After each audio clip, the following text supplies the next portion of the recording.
officials? Well, if you'd asked me this morning, and I've given you a more than slightly different answer. This morning when I woke up, the United States had accepted the 10 Iranian point proposal as the basis for negotiations.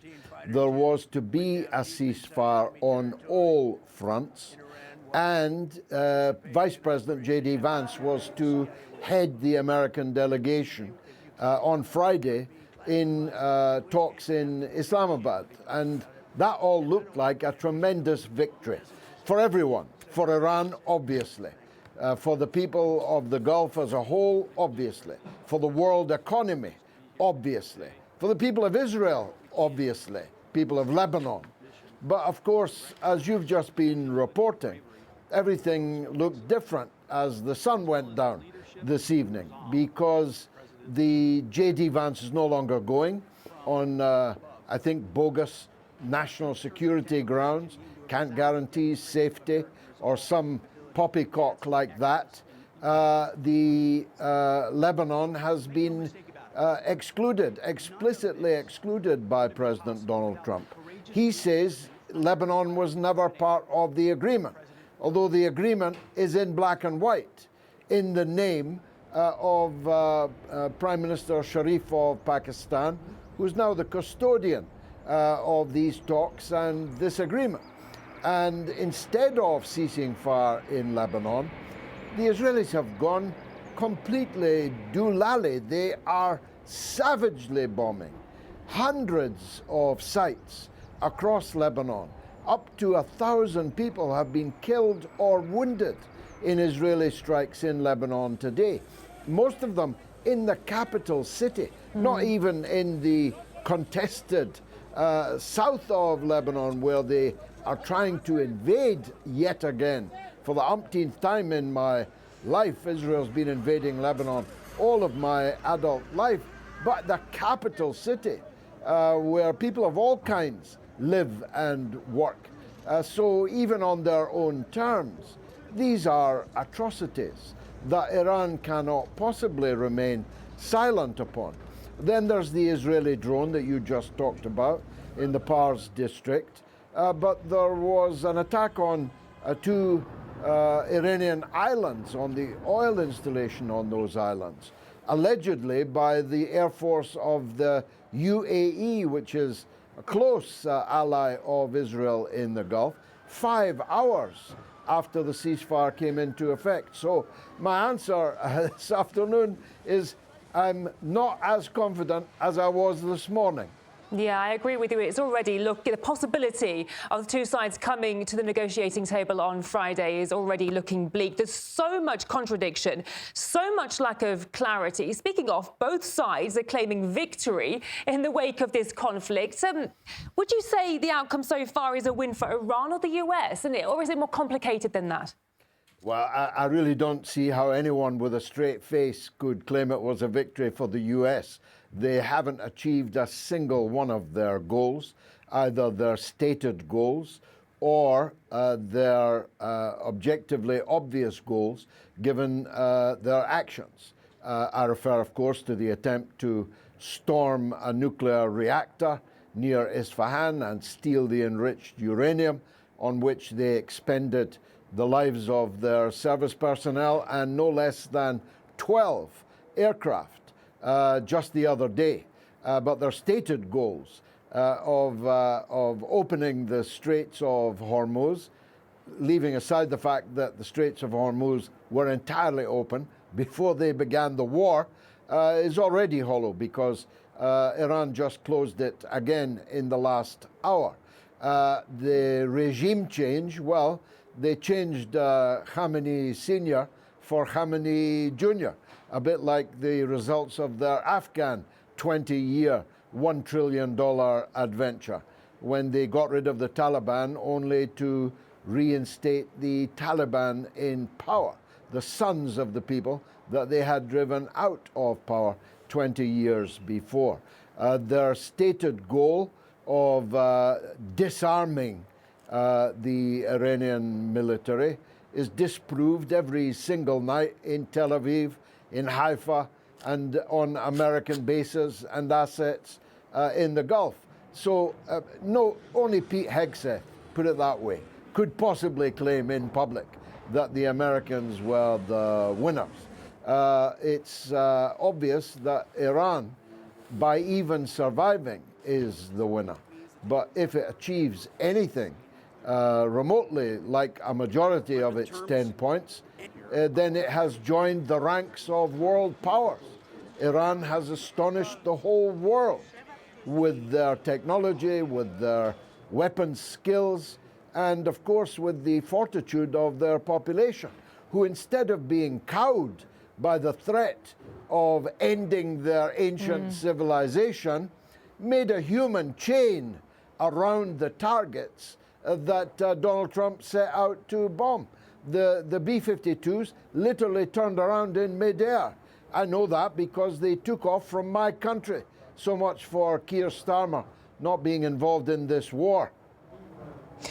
Yet the overnight change in the US position was surprising, given the severe threats that we had from Trump threatening to wipe out a civilization, as you said.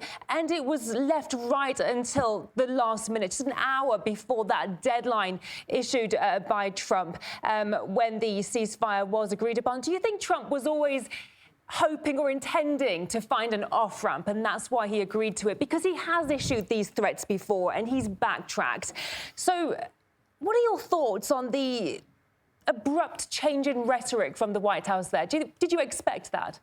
Well, you get a change in rhetoric from the White House almost hourly, sometimes even more than that. The contradictions within what he says are sometimes evident even in the same newscast or the same interview that he is given.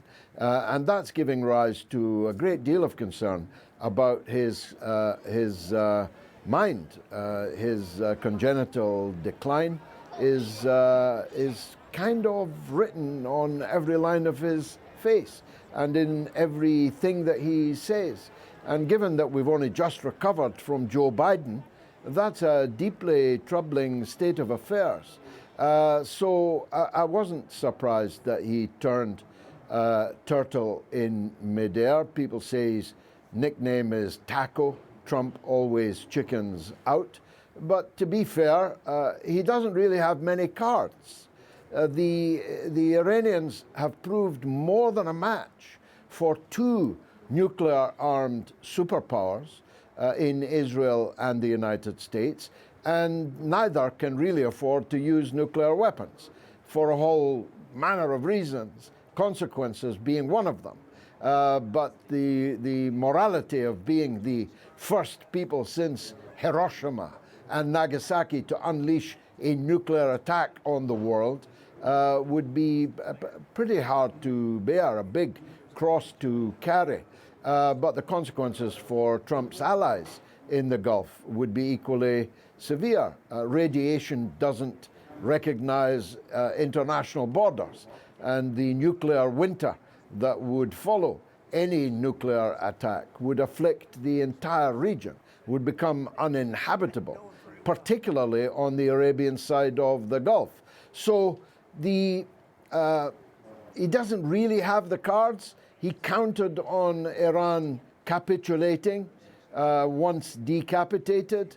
When that didn't happen, and the Iranian people, instead of rising up against their government, rallied around their government, which I repeatedly warned that they would, by the way, you'd get a fusion of Islamic solidarity with Iranian nationalist solidarity. The Iranians have quite a high opinion of themselves as a civilization of 6,500 years. They well might.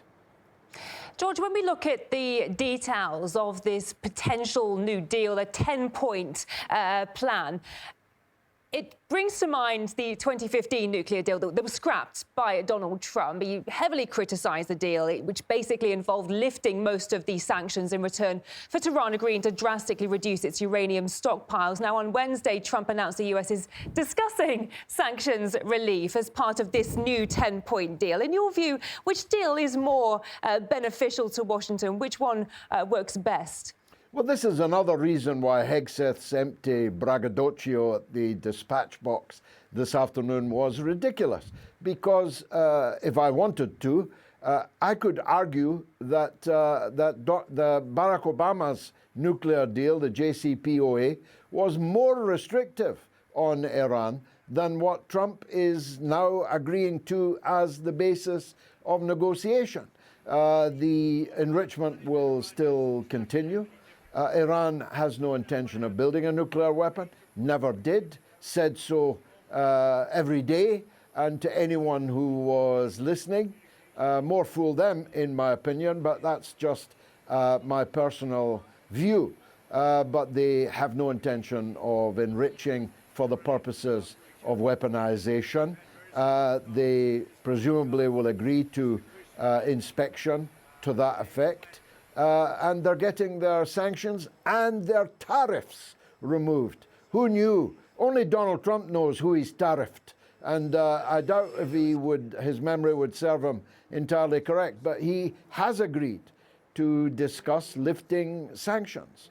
And when you think of the heavy condemnation, invective that he has poured on Barack Obama for releasing Iranian funds to Iran that were illicitly held in the first place.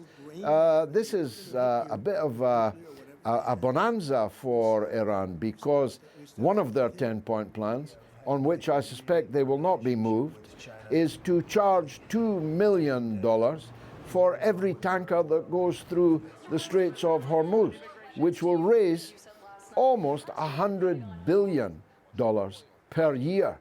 That's very quickly going to match whatever Barack Obama gave them. Yeah, the last 6 weeks have just created chaos across the Middle East. Let's talk about the impact on Iran. The US has caused extensive damage to Iranian infrastructure, not to mention the scores of innocent lives that have been lost. The US claims that it's sunk many of Iran's ships, destroyed missile silos across the country. The White House claims that they've decimated all Iranian military capacities, and now they're saying of this mission complete. And they're celebrating this. To what extent would you agree that Iran's war-fighting capabilities are now close to zero, as the US is claiming? Well, as a famous English harlot, Mandy Rice Davies, said in court once, they would say that, wouldn't they? They have to explain to the American public why they have spent all this money and the blood of a yet unknown number of their own service personnel, how they have destroyed their relations with the Arabian side of the Gulf, leaving their close allies who showered them with diamonds and pearls every time they went there. Trump, Kushner, his son-in-law, they invested, according to Trump, $2 trillion in the American economy. And what did they get in return? At least the Genovese family of the mafia in New York, if you pay them the protection money, you do actually get protection. But the Arabian Gulf powers got no protection from the US at all. And they have to explain why they moved heaven on earth, military resources almost without limit, air resources, naval resources. At one point they had 3 aircraft carriers headed towards the theater of war. Some of them had unfortunate accidents with laundry fires and blocked toilets and so on. But the biggest casualty, if I may, in all of this, and there have been many casualties, innocent people, school children in their classroom, women, men, civilian people. But the biggest casualty is to the United States' military credibility.